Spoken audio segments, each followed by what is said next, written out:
When you go to a regional, sometimes you want to seek out the best of card because, man, that can be some high value collector's item that is just really good bragging rights for what you are able to obtain.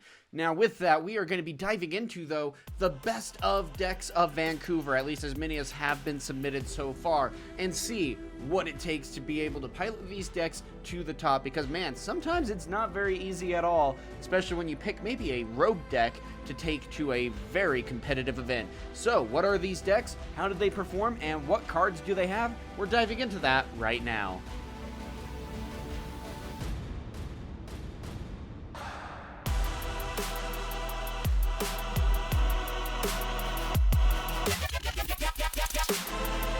This is an aspect that I absolutely love that Riot has been able to do with their tournaments, and that's having people be able to go after a best of card. Now, what that necessarily means for those of you who might be new here is that when you are competing, you are able to bring any deck that you want of the Legends. Of course, it's a meta, so there's going to be a wide variety of how a deck is power-wise. You know, definitely Aurelia is going to be one of the top ones, whereas something like maybe Vi, Ivern, or stuff like that might be on the lower end. Because of that, you're going to have a lot harder chance of being able to win some games. And so when you show up and end up trying to play a couple of games, get a good amount of wins and things like that, and you end up having, out of all the people who brought your said deck, your said legend, you end up doing the best. You get a collector special card that is, you know, a one of for the tournament as a whole. There are metal cards that you are able to get from the prize wall, but they aren't nearly the same value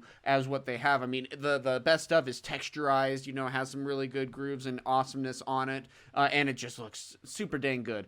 And so I love that they are able to do this. Some people are a little bit annoyed with it because it kind of, you know, mucks the meta in their opinion, which I can definitely understand, but I do think that it still helps bring people together and have them be able to see how it ends up going. So we're going to be taking a look at the best of decks, as many as have been submitted so far, and see what is in store for us here, because man, some of them are just an absolute blast to be able to see, and it's cool to see even how some of them ended up performing. And so with that, we're going to be diving in and seeing So first, we're going to be diving into Lee Sin. Now, Lee Sin is one that I have absolutely loved taking a look at. It's just a very fun deck to be able to play, and one thing that was very comforting is it wasn't an Aurora deck. One thing that we had an issue with was that if you were running orange and try to go for a best of card, you were necessarily going to be running Aurora.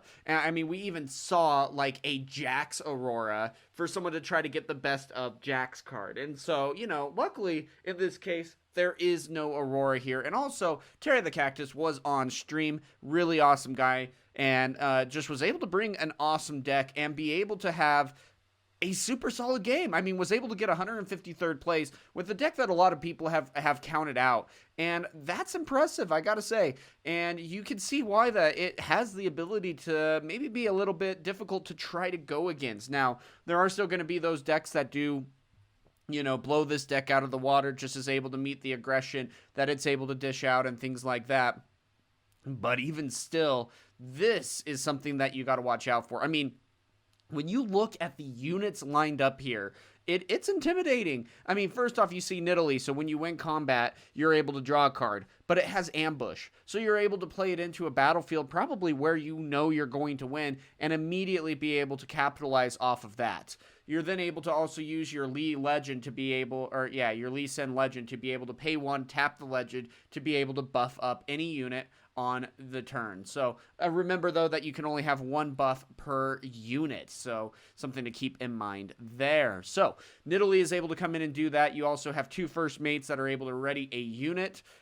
You have Aurelia, which is just going to be a super powerhouse of a unit. You buff her up, one that's choosing her, so she can go up to 6. So when she ready, she'll be at 5. Then you add the buff, she goes to 6, and then over to 7 when you choose her with that ability. And it's just super crazy on what that is able to get done. Then on top of that, you have Rengar, which also has Ambush and is one of the most powerful cards of Set 3, period. That's just how it is.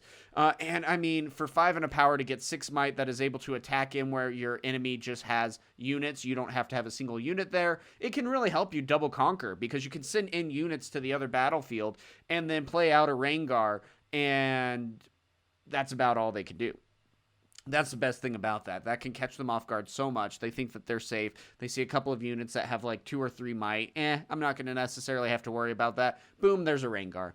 That can be one of the hardest parts about trying to make a comeback into this game. Now, one thing that I do absolutely love is going to be the Lee Sin. He has the acceleration that he's able to utilize, but then also your other buffed friendly units at my battlefield have +2 might. So then you're going to be able to attack in with 1, 2, 3 buffed units, and instead of adding +1, they add +3, which is just absolutely crazy. And that's the kind of stuff that can be so difficult to try to attack into and also to defend from, because even if you might have something like, you know, a punch first, well, you're still going to be losing that battlefield, and that could be enough to change the game. Now, if you are looking for a good Lee Sin deck, you've played it in the past and things like that, this could be a very viable option for you, something that has a lot of versatility, can catch your opponent off guard, they might not know what to expect. Also, it's pretty cheap to build. You do have like the Rengars that are $20, you have Aurelias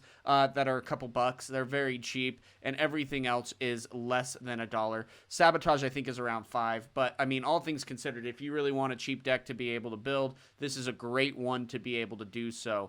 The Zhonya's Hourglass is going to be helping you keep your units alive. Charm is going to help get your board control. Emperor's Divide, that's basically Flash, but for green. You can hide it and play it at reaction speed to be able to save any and all of your units that you choose. It's just a really well-rounded deck. You get the buffs, you get the defense, you get the offense, you get, some really cool versatility with this deck that you are going to be able to harness against your opponents, and rightfully so. It is something that is going to be really fun to play. I mean, it's one after Hartford I am going to be bringing to my locals because it just looks like a fun deck to be able to test myself against my opponents, and it was able to do good. Again, it got 153rd place out of 1,800. That is not something to take lightly. That's really good.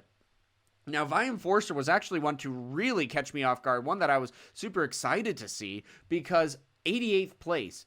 That's impressive. A deck that we really thought was more of a D tier, deck on a tier list kind of thing, actually has some pretty big surprises and versatility that it's able to utilize. Now, Vi has just also a decent legend ability, though you wouldn't necessarily think so, that when you conquer, if you assign 3 or more excess damage, you may exhaust me to ready a unit. So, for example, if there's a unit that you just really want to be able to protect for the next turn, or there's maybe a chance that you could gank over to the other battlefield and potentially get 2 points a turn, then you are in a pretty dang good spot. And dealing 3 excess damage is actually fairly easy to be able to do, especially when you have the color combination of red. That's going to have a couple of really awesome buff style of spells that you could possibly utilize. Not only that, again, one of the best cards of this set is Vi Peacekeeper. Now, the reason why I say that is because Vi Peacekeeper has Ambush, which is insane. Play it out to a battlefield. And then when I attack, stun an enemy unit here. That's crazy. So being able to just pop right in and say, hey, by the way, here I am. Let me go ahead and take you out. That is just going to be an absolutely devastating blow that you are able to surprise your opponents with. Likewise, you got Pyke that is able to be hidden as well. And then you can reveal him. And if you recycle a red as an additional cost, you are able to give it +2. So for a surprise 4, that could be something to really hold down the battlefield there. Then, of course, you got some hand control with Ashe being able to, when you play me, you choose an opponent, they reveal their hand, choose a card to reveal this way, and banish it. Then when they hold, you return it to their hand. even if I'm no longer on the board. So that can be also just a really nice avenue to be able to go down there. Hand knowledge is going to be one of the biggest things, especially in a Vi deck that isn't necessarily very spell heavy. You take a look and it's like, we got 8, 9 spells. That's relatively low, especially in like Spellslinger decks that are running like, near 20 cards of spells. Almost half your deck is going to be just spells that you're slinging. Yeah, it's awesome. I really am a fan of this deck. Shin is one that's going to be also catching a lot of people off guard that I also really love, because it's going to be something that you are able to play when your opponent is attacking in, and then you just are like, oh, by the way, here's 5 might.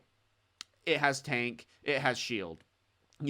That's going to be something to really catch your opponent off guard. They see 3 up and they're like, oh, well, what's yellow red going to be necessarily able to do with that? And it's like, well, if it's Shin, actually a lot, and so and sometimes it comes down to, with these types of aggressive decks, if you end up just holding one time, you're able to win the game, because you're going to be able to bombard your opponent turn after turn after turn with some really strong and powerful units that you can accelerate out, or that you have in the backfield ready to go. I mean, heck, getting Noxus Hopeful out for 2 is always going to be very powerful. Getting Rek'Sai to be able to maybe accelerate a unit or 2 out is pretty awesome there, but really that's just going to be for Vi in that case.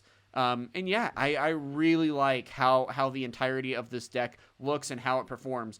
Again, it just is going to be, maybe the difficult part is that you're not going to be able to draw as much as you would maybe like. There is also some steam that you might be running out of. You do have some ways to accelerate some units out, but if you're not able to do so and you have to rebuild your board state, you might be able to have a bit of a hard time in giving your opponent too big of an advantage. But still, I gotta say, Vi being able to have ambush and be able to stun an attacking unit, and having that in your champion zone so that you are able to play it out at any time, is just something really fun to be able to use. Next, of course, is going to be Sett. Now, of course, this is Colin's list that he has been able to do.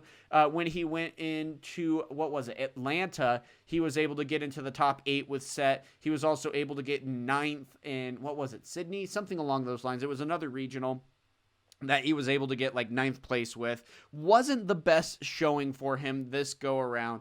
Sometimes decks just aren't able to meet your opponent in that case. And especially Sett, that's going to be something that's maybe a little more difficult to try to do, especially since you do not have the card draw that you necessarily would like to have in a deck of this caliber. This is probably one of the most explosive and powerful decks that you are able to use.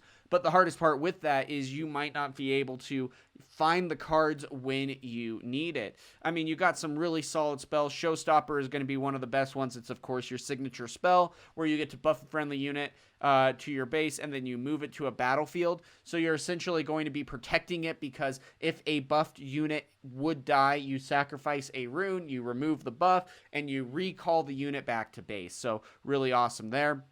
Then you also have Call to Glory to be able to spend any buff on the board to cover that cost, to be able to add 3 and things like that. But you take a look, there is no card draw in this deck. There are a couple of ways to do so in orange now. I mean, yeah, you have Hidden Blade. It's at a 1 of, though. You're not necessarily going to be seeing that and being able to utilize that each and every game. It's a 1 of. It's 1 of 39 cards, Otherwise, yeah, there's nothing in the deck. I gotta say, though, Irresistible Feyfolk is one of my favorite cards of this set now. It's grown on me. After seeing what it was able to do in the Rengar deck, it's just such a fun card. Being able that when I move to a battlefield, you may move an enemy unit to that battlefield. And it's like, all right, cool. The Feyfolk is probably going to die. There's a couple of ways to maybe save it, but it's probably going to die. But if you're able to then move it in and guarantee yourself a chance to be able to take down a very difficult opponent, a very difficult unit, you're able to maybe bring in a Karthus if you're going against LeBlanc, or just really anything else that your opponent just spent, 6 or 7 runes to be able to get a unit out, and you just drag it in and you blow it up. That's the kind of stuff that can really slow your opponent down, and why this deck can be just a really big menace in this matchup. Not only that, you have yellow Sett, which is going to be in your champion zone. That is going to be so good. Has tank, and then I get +1 for each buffed friendly unit at my battlefield. That can add a lot. He's already at a 4 and a power for 5 might, so you can get him out early in the game. But even if you have a couple of units buffed, 2 units buffed, going up to 7, going into turn 3, turn 4 can be something very difficult for your opponents to try to take down, especially if you have things like Punch First, Call to Glory, and things that they need to be able to watch out for. Again, we're seeing Vi Peacekeeper. It's becoming a staple. If you're running yellow, you're probably running Vi Peacekeeper, just because even as a 1-of, it is such a good card. It can get you out of so much trouble in this case. Again, same with Rengar. If you're running orange, you're probably running the Rengar. It's going to just be a really solid card. The fact that you probably are going to be able to buff it too is just, having a 7 for 5 and a power is going to just be really good for you to be able to utilize here. Love this deck. This is one of my favorite decks to be able to play. I just wish that it had a little bit more to be able to make that impact. It is definitely, probably that low B tier style of deck, but man, is it fun to be able to go against and to really take down your opponent. The side deck is also just extremely solid here. And love what it's able to bring. I mean, 2 actions, 2 Ashe, has a great Aurora matchup here. And then, of course, you have the Lucians, the Vi Peacekeeper, and the Repulse. The Repulse, of course, is going to allow you to choose a friendly unit at a battlefield, and you get to counter an enemy spell or ability that chooses it and no other friendly units. I mean, it's just such a powerful card, especially when Sett is going to be creating a blockade. It's why it also can be just a really good battle card, or a spell card in Master Yi, for example, because you're essentially doing the same thing here of keeping units in battlefields, and your opponents are going to be hyper-fixating on that. And a lot of the time, their spells are going to be trying to do the work so that their units don't have to. So, things to keep in mind with that. Now, I really like what this deck is able to do. The fact that it was able to get 79th, Colin has definitely had better showings in this case. That's really sad to see. But Sett is still a deck that I absolutely believe in. I think that it has a good chance to still be that not dominant force, but still that persistent force in this meta to be able to just give your opponents good games and keep them on their toes. You get a couple of good draws, you get a couple of good cards, and you can just steamroll your opponent and really give them a run for their money. Love what this deck is able to do, and can't wait to see what Colin and what Sett is able to do in these next couple of regionals coming up. Next, of course, is going to be Lillia. Now, this was actually really fun to be able to watch because Galewinds was on round 1 of the tournament. So if you're maybe thinking about seeing of playing Lillia, how the inner workings are and things like that, this is a deck for you to be able to, copy at this point. You can build this deck again for relatively cheap. It doesn't have really anything outside of unchecked power. But I think unchecked power should fall in price pretty soon because it's not necessarily being utilized as much. There was a huge buyout right before Set 3 when it looked like Aurora was going to be the dominating force. Everyone bought unchecked power. It should be coming down in price, though. I could be wrong. Now, even after that, you got 1,000 Tail Watcher.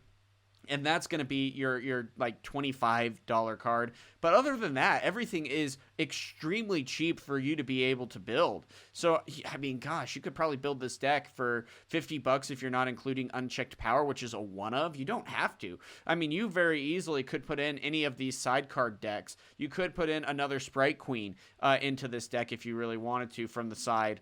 And then just put a different one into the side deck if you want it. That'd be perfectly fine for you to be able to do. But yeah, really fun to see what this deck has in store. I love what Galewinds is doing here. I love the balance that this deck is able to have because a lot of times people are going all in on, I just create sprites and I spam them out. And the hard part with that is, yes, that's a very viable option for you to be able to do. But the hardest part about that is that, 3 might, that can be pretty easy to try to get over. Yes, you have Mask of Foresight, which when a friendly unit attacks or defends alone, it gets +1. Okay, that's pretty good.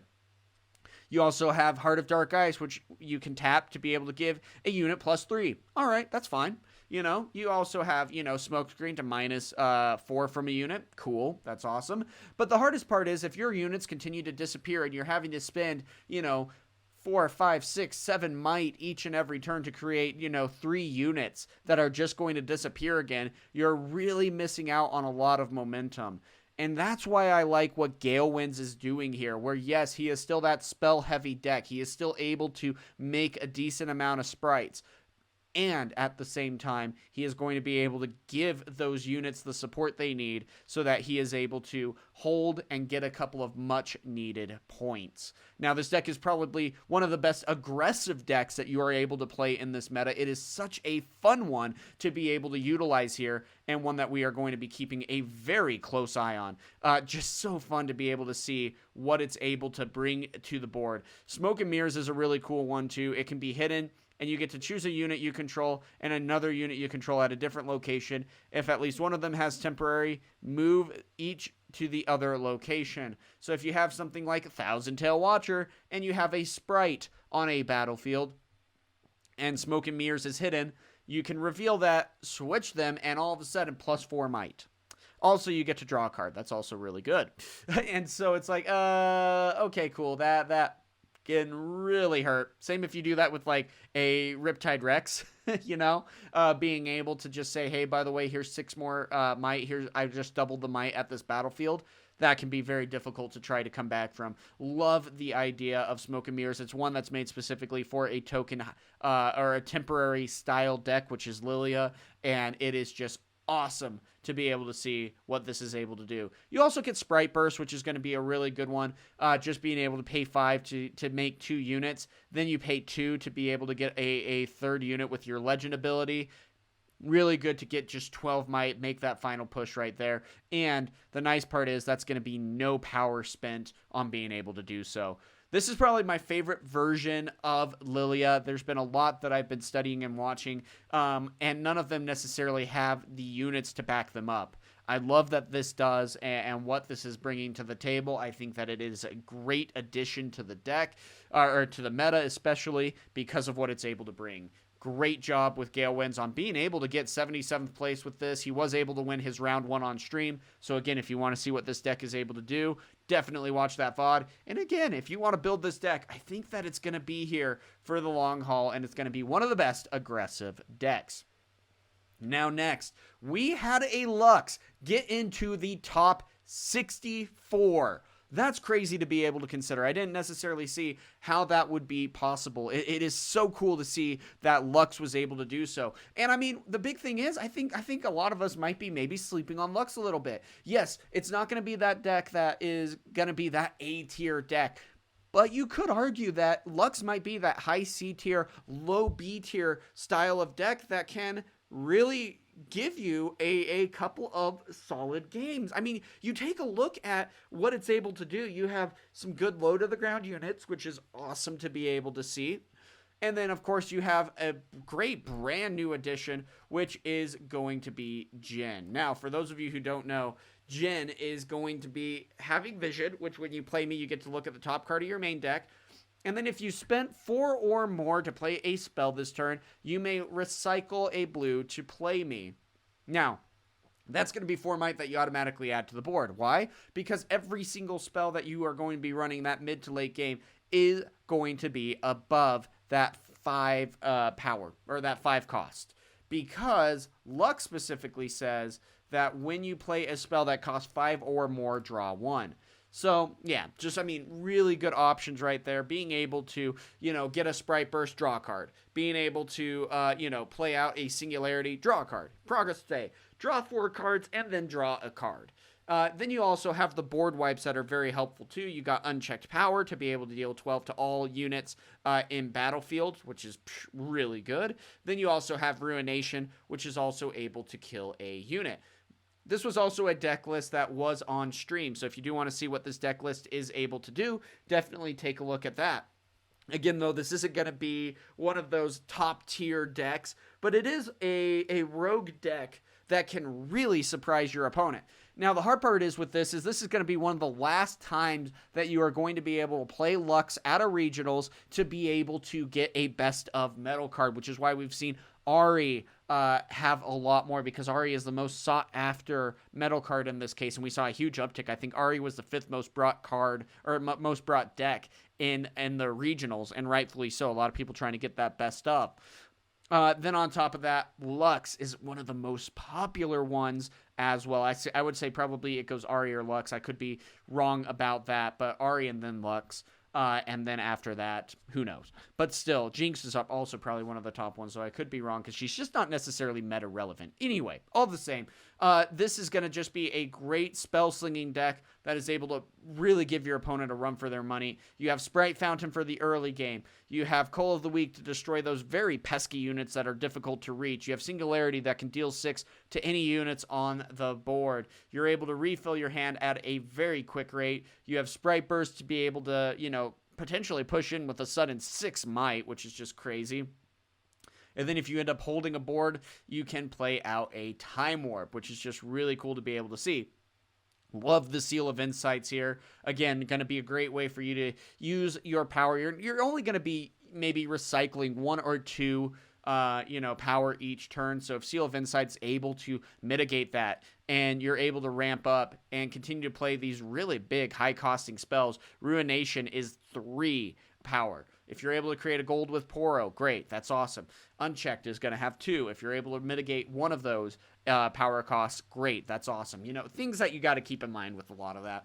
But I got to say, I'm really impressed with what Lux is able to do and the deck list that it was able to bring. I mean, again, getting 60th place. If you had told me that at Lux would be able to sneak into the top 64, I would have 100% thought, nah, you're crazy. But man, was this a surprising list, and I gotta say, very impressed with how it was able to perform. Next, of course, is going to be Draven, getting 44th place here. And yeah, it's been interesting because we've had such a huge fall off from Draven, and I get it. He's not necessarily going to be that tier 1 or that tier 0, especially that he ended up experiencing in Sett 2. But that's also the most surprising part, was how much he ended up falling. From going to one of the most popular decks in this meta to going down to, oh yeah, by the way, it gets like 8 that are being brought to the regionals. It's like, wait, what? You're bringing so few. Why are there so few decks that are being brought? Again, it is a really good deck still. It's not going to be something that is just going to be, it's kind of garbage. No, it's still really good. It just isn't necessarily going to be making that kind of impact that it was able to see in Sett 2 for that matter. But I mean, it still has some great additions. I mean, heck, you got Vex Apathetic, which is going to be really slowing down your opponent. That's going to be one of the staple cards of purple, and more often than not. Again, you're going to be able to, when an opponent plays a unit while I'm at a battlefield, you get to stun it, and they can't move this turn. That is just crazy. It's a 4/4 with Deflect, no power cost associated with it. You've heard my rant on this if you follow this channel. Next, of course, you have some really solid surprises that you're able to use, maybe even Evelynn. Evelynn's going to be a great Sett 3 card that can really help you be able to win a combat and draw a card for a hidden. Now, keep in mind that Evelynn is going to have to survive your entire opponent's turn without being activated, but if it does, then you're going to be able to say, hey, by the way, I'm going to charm your unit over and win the combat. That's going to be something to really keep in mind with a lot of that. Then, of course, you have the Rek'Sais, the Tide Turners. Rek'Sai is going to be really good. I got to focus on Rek'Sai for a second, because if you are able to accelerate out your Draven, if your Draven's at 7, because you're at 4 points, and you play you have Rek'Sai out on the board already, you pay 5 and a power to get out your Draven, you attack into a battlefield for 7, then you go up to 8 because you're going to be scoring an additional point, going up to 5 points. That can be really difficult to try to come back from. I really do like this addition. Also, Falling Star, I think, is just so good in this meta, because A lot of people are not having to worry about a lot of the spell removal. We're worried about like purple with Star-Crossed, and this is a very combat-heavy meta. There's been a lot of red spells or red decks that are just out right now. They're not going to be as involved as what they have been in the previous 2 sets. You don't have to worry about going against a Kha'zix anymore. You don't have to worry about going against a Draven anymore. And so you're finding yourself being able to put units in the backfield like Kha'zix. It's why LeBlanc is able to be so destructive. You get Kha'zix out, or you get, your big units out that you're continually making reflections on, and you have to beat them via combat, but that's going to be so difficult to try to do. And that's because, especially with something like Falling Star is out of the meta, being able to deal 6 damage to a unit, yeah, that's going to be very tough to try to do. And then, of course, you got the Dariuses, the Ferris Forerunners, you got Kha'zix for some card draw, and just really good stuff here. Love what this deck is able to do.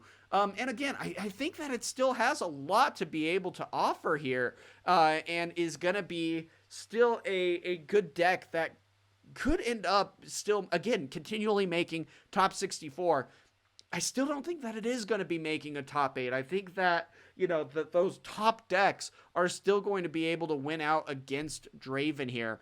But man, does it still have some really good win rates. If you take a look at the win rate chart of this tournament, Draven still had some really good wins. But man, are there some dismal matchups that are just so difficult for Draven to be able to do good with.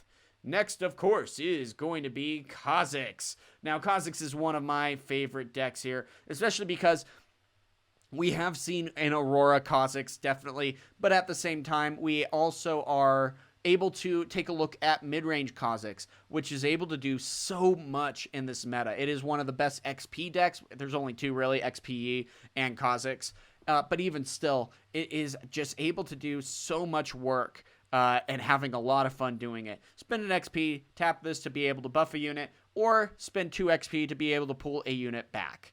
That's going to be really cool on some of the tricks and turns that you are able to use. Orange and purple are also just a very awesome combination for you to be able to use here. You're going to be able to do stuff like Forbidding Waste, the Arena's Greatest, Zom Warrens to be able to get some really awesome interactions there. And then on top of that, you just have a lot that you are able to continue pump in. This is probably one of the best well-rounded decks. You get the card draw from purple. You get the bounce backs from Rebuke, from Star-Crossed. You get Void Assault, which is going to be able to charm. You're going to be able to get the ambush with Rengar. You're going to be able to get the good early game with Irresistible Faithful, Traveling Merchant. You get to replay spells with Fizz. You get gear control with Akshan. You get hand control with Sabotage. You're taking a look at what all of these cards are able to provide you, and it's impressive. And now, of course, there is going to be still some really tough matchups that you're going to have to encounter here. Again, you're not seeing necessarily a whole lot of card draw that you're going to be able to potentially utilize here, but that's okay. The hard part is, though, if your opponent is able to out-answer you and still maintain a good amount of card draw, you might be finding yourself in a little bit of trouble there, and that's something that you're going to have to keep in mind about that. But I mean, still, getting 26th place. Kha'zix has also been able to get like 13th place. I think Kha'zix also got 10th place in Sydney, something along those lines, which is just so impressive to be able to see. And you got to watch out for it. It's going to be a good deck, and I think that it is only going to be getting better with time. Kha'zix, I think, could be one that come next set, come set 5 also, that you could see Kha'zix really start to make that climb. It is poised to be able to do so, and time will tell. Again, really fun deck to be able to play. If you want to test it out, definitely do so. It can be a little bit difficult to pilot. I think that's going to be one of the biggest things, is you are very much needing to know your matchups. You're going to need to know how to maneuver around the field properly, when to activate your Kha'zix at that point. But man, if you're able to know what to do, how to do it, and how to move around the board, it can just be a really fun deck to be able to pester your opponent to victory. They're going to be guessing because they don't know what necessarily, they know what's in the color combination, but they don't know necessarily what's in your deck, and that is an advantage that you are going to be able to capitalize on, and why I love what this deck is able to do. So now Pyke is one that was probably the most surprising for me in this tournament, and gotta say, love what Roy was able to do. This is one of the most fun decks that I've been able to see, and not only that, Roy seems like one of the best competitors in the game just by how he was able to, you know, just a very friendly dude, very sportsmanlike, and just is an all-around awesome guy. Now, this was surprising. Pyke has been struggling in this format by a lot. I mean, if you take a look even at the stats with this tournament, you're going to see that Pyke was around, I think, a 42% win rate in this case. That is difficult to try to, you know, take to a tournament with 1,800 competitors and then expect to do incredibly well when you're going to be losing essentially, you know, 6 out of your 10 matches. But not Pyke. No, not at all. Not Roy piloting Pyke here. Instead, you're actually going to end up getting 23rd. But I gotta say, I also love the decision making here with the deck list and what we have in our arsenal. This is one thing that I am going to be keeping an eye on because I think that this is a great balance of the Pyke deck that we've been able to encounter here. Now, Pyke in and of itself can be a little bit difficult of a deck to really get going, and it feels like that it might have that opportunity to maybe brick and not find the tools that it necessarily needs to be able to give your opponent a challenging game. But man, when this hits, it can be absolutely insane. The biggest thing is, too, is that this is probably one of the first hand control decks, and truly extensive hand control deck, because you're going to be able to get your opponent to discard cards time and time again, which is just incredibly helpful. Bewitching Spirit is one of the best cards, one of the main key pieces of this deck, where you're going to be able to play out this unit over and over and over again and continually make your opponent discard a card. Then when you get to that mid to late game, you're going to be able to just play this unit, bounce it back, play it out again, cause your opponent to discard 2 cards, and force them at that point to be top decking. If you're able to do that early on, especially against decks like Aurelia, and Aurelia ends up missing out on Stellacorn, then this is going to be exactly the type of stage you want to set so that you can just decimate your opponent. Now, we do have some really good early game stuff too. We have Treasure Hunter to be able to make some gold so that we're able to get to our late game faster instead of spending all the power on some of our cards. We also have, Wingslinger to be able to bounce a couple of things back, can also be hidden. It's basically a gust in a unit. You can pick your own unit if you so choose, or an opponent's unit if they meet the criteria of 3 might or less. Really good hidden unit right there. Pyke is also just another really powerful hidden unit. We've been able to talk about that earlier in this video, being able to hide it and then reveal and recycle an additional red to attack in for 4 if you so choose. If not, then it's still a good 2.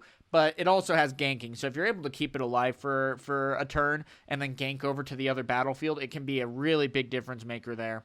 Now, I gotta say, I love the Ezreal, just trying to, go through your hands in this case and get things going there. You got the Fizz combo to be able to play out some powerful spells. 1 Kaisa, which is also an interesting choice, and, definitely test, if you have your 3 Kaisas and you maybe want to put that in, definitely test out 1, see how it feels, see what decisions and what kind of impact it seems to have on this game.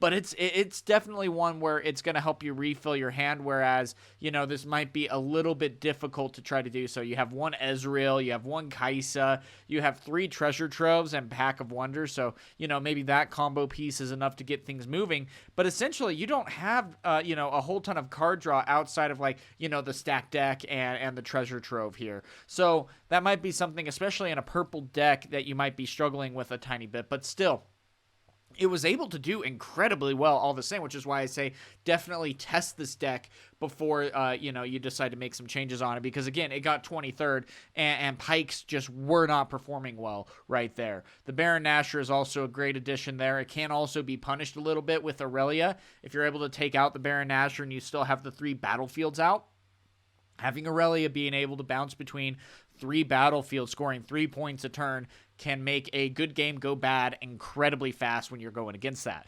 Now, I do say, I got to love the Death from Below. This is a one of, though, rightfully so, though. It's an expensive spell, but man, if you're able to replay it, because you kill a unit, and if it had 3 might or less, you may play it from your trash for another power. And if you do so, then you just get to kill a unit. You know, that's just really cool to be able to, you know, basically take out some very crucial units that you might need to be able to get ahead of. This is one of the best spells with an okay deck. I mean, the legend itself, being able to pay 1 and bounce a unit back and create a gold, it's okay, but it can be, you know, seeming like a little bit of a setback. But man, when you have certain hitting cards, or maybe you need to bounce back Ezreal and then be able to replay to be able to discard 1 and draw 2, you know, things like that can be a very big difference maker here. The one beast below, I gotta say, we were able to see that in the gameplay itself. Very solid game. You're able to bounce back some very vital units if you so choose. You can do Bewitching Spirit, you can do Fizz. You have a lot of really great answers. And then Beast Below being able to come in for 8. That is absolutely devastating, especially if you are bouncing back something from an opponent that is just going to be absolutely destructive. If you bounce back an Elder Dragon, there's a good chance that there is going to be no other opportunity for them to be able to get that card out, and that card is going to be dead in their hand. So really awesome right there. Love this deck. I've played a couple of games with this Pyke, and it just felt so nice to be able to play this deck, and it was a lot of fun to be able to pilot here.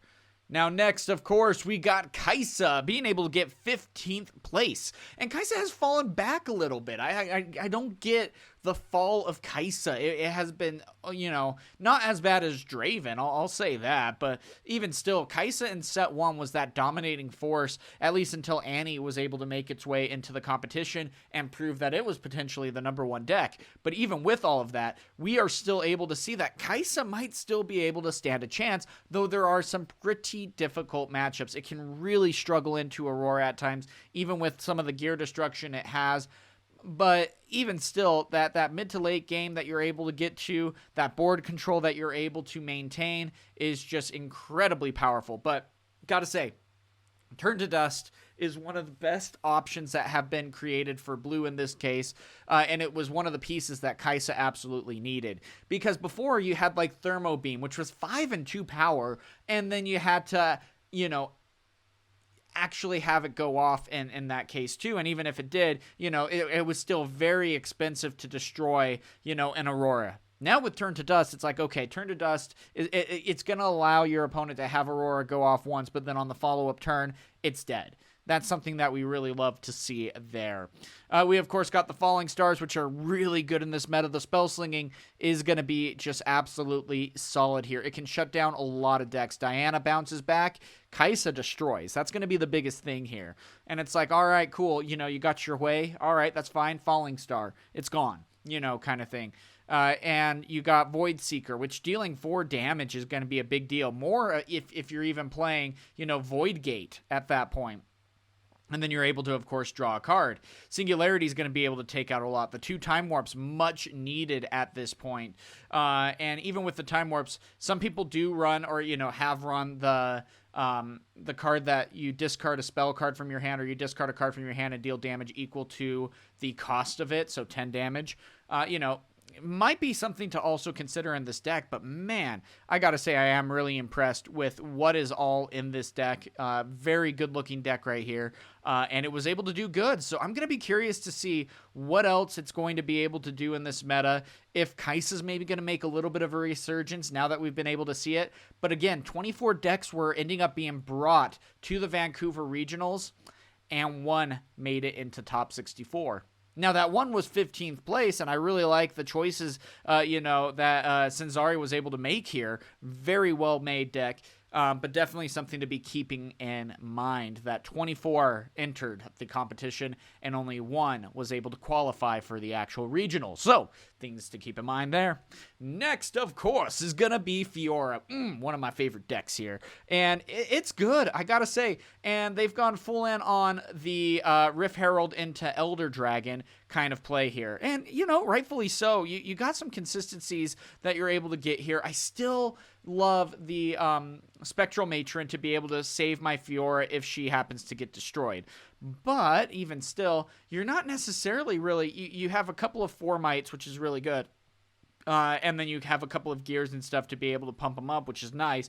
But that's really it. Now, of course, this is an Aurora-style deck, too, which is, can be a little bit disheartening to be able to see. But at the same time, this is still a very well-balanced, because we have seen a Fiora Aurora deck, which literally had 0 Sett Fiora or Akshans. It was literally all Rift Herald, maybe some Harness Dragon, and Elder Dragon. Kind of like the Poppy style of build for or for Aurora, I mean. And no, not in this case, actually. Instead, you have a little bit of ramping that you're going to be utilizing with your units, which is really good to see.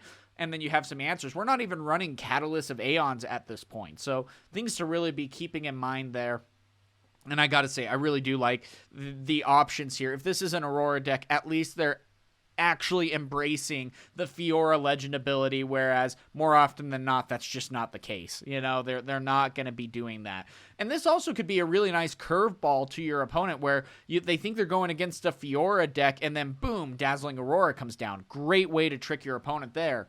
Not only that, but I gotta say, the yellow-orange is one of the best combo pieces here, because Rift Herald is going to allow you to basically play an Elder Dragon from your hand. Yes, you're going to still have to sacrifice the power cost to be able to do so, but Rift Herald's death knell, that when it dies, you get to play a unit from your hand to your base, ignoring its costs. You still have to pay the power. You're able to get an Elder Dragon, whereas most of the time, Elder Dragon in your hand is a dead card. So really like that decision-making there, too. Then likewise, on the side decking here, we have 2 of the Ashes, 2 Harness Dragon, 1 Salvage, 2 Sabotage, and 1 Repulse. So all in all, really happy with this deck. Love that they have actually still embraced what Fiora is capable of. Really good to be able to see that, while still saying, hey, by the way, though, yeah, we are going to be running Aurora. So little sad there, but, it is what it is. Next, of course, is going to be Viktor. Now, this wasn't the best of Viktor. The best of Viktor, I think, ended up getting 9th, though that deck wasn't uploaded. But even still, this Viktor was able to get 11th, which is, again, another thing to be able to consider. Because more often than not, we've been thinking that Viktor is just kind of that dead deck that's not going to be able to do a whole lot. But it looks like that very well might not be the case. In fact, it looks like that, we had 2 Viktors that were able to get 9th and 11th. That's not anything to bat an eye at. That's something that you really should be taking seriously here, because of the impact that it could have on this meta. Yellow is already just going to be a very powerful color and a very great opposition to a lot of those meta style of decks. It's a great matchup into Aurelia. It's a great matchup especially into Aurora, which was the #1 deck that you were going to be facing at this tournament. And here we are. We saw that, Ghoster Driver in the EU lost in the top 4 because it was 3 Mind Splitters that just kept getting recycled through with Aurora, and his hand just kept getting destroyed time and time again. But now we have maybe 1 that we have to worry about of Mind Splitter, and otherwise we're able to continue to just attack our opponent and really control the game state. We have powerful options like Sprite Fountain that we're able to utilize. We have Safety Inspector, which is essentially another Cull of the Week, which is just super awesome. And when you play me, each player must kill 1 of their units. If you paid my additional cost, which is 3 XP, you don't kill 1 of your units this way. But you're already creating a 1 might, so that's perfectly fine. Yes, Safety Inspector is a little bit pricey at 5 and a power for a 3 might, but man, when you get a Cull of the Week too, I'm happy with that. Not only that, again, we're seeing the Vi coming in, which is going to be just a very powerful stun option for you to be able to get over the hurdles that sometimes that Viktor was sometimes having a difficulty finding. That, yeah, you're attacking in with like a 3 might unit, a 2 might unit, a 1 might token that you created, and then Vi's able to come in and stun it and add an additional 5 might, and you're able to win that battle at that point. Things that are really crucial here, and things to be able to keep in mind. This is a good deck. I love what this deck is able to bring to the table. It's definitely one that I'm going to be testing myself. You guys know I have been a Viktor player in the past. Love the deck idea. It's the only signature I have, and one that I've held on to just because it was the first one I've ever pulled. And it's just such a fun idea. I love Eclipse. That's keeping the power cost down, which is one of Viktor's biggest issues, is that it was just very power hungry. Still kind of is, but not nearly as bad as what we've seen in the past. love the idea of this deck and what it's able to bring here, and can't wait to see if maybe again we might see a little bit more of an uptick of Viktors coming into this meta, because it looks like they very well could be poised to do so with an 11th and 9th place finish. That's crazy. I gotta say, that's just crazy. Last but not least is going to, of course, be Prismaticism's Annie. Now, Prismaticism has paved the way for Annie to be able to come back into this meta, and he is a 4-time winner of Annie. That is something that is just insane to be able to consider. I mean, we've seen Azir that now, Rocklo is a 4-time winner with Azir. Alan was able to get what, like 2 Dianas so far, maybe 1 Diana, but he was able to get multiple Ezreals. When you understand a deck and you work at that and you can work your way up, you're going to be, sitting pretty at this point, especially with the Annie about to get out of rotation for the best of metal card. It'll be interesting to see if Prismaticism ends up switching decks at that point. Time will tell. There's still a couple of more sets to be able to come out at that point anyway.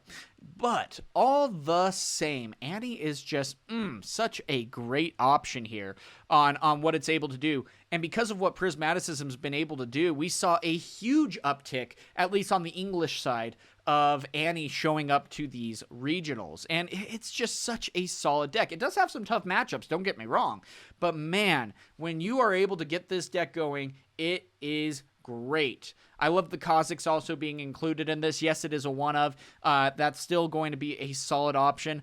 Ferris Forerunner is going to be a really good option too. You don't have to worry about the Smite that we thought was going to be a really difficult matchup in this meta. But Red just isn't in here yet, You're not seeing a lot of threats of Smite then destroying Forerunner. It gets banished so you don't get to play out your Death Knell in this case, And so, or do you still? I don't know. Anyway, but you don't have that to necessarily worry about as much.